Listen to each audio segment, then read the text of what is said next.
My name is Laura. I'm 47, and actually I was diagnosed in December, a month before my birthday, when I was 46. I've always lived a really healthy lifestyle, always exercised.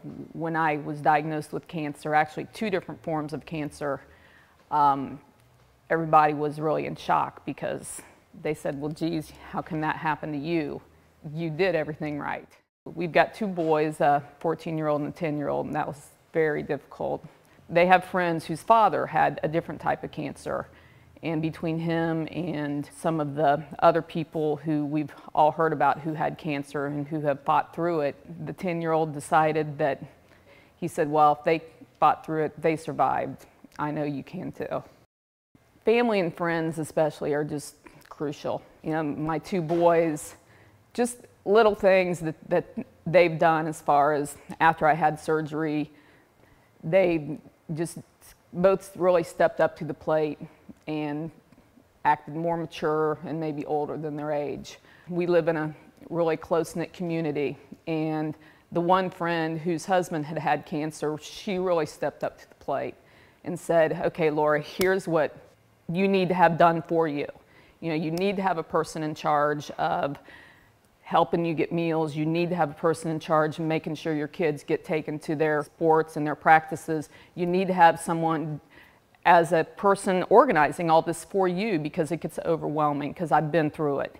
And so she stepped up, and she was sort of my organizer, that everybody called her and said, what can we do to help Laura and to help her family? So many people stepping up, people that I didn't even know stepping up. Well, the first treatment I had was a type of chemo that's once every 3 weeks, and they call it the Red Devil, which is the most intense type of chemotherapy.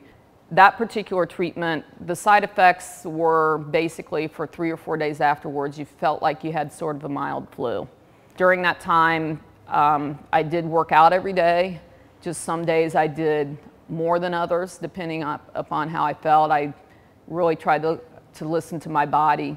With that particular type of chemotherapy, they pump a lot of fluids into your body, so the next 2 or 3 days you're sort of bloated.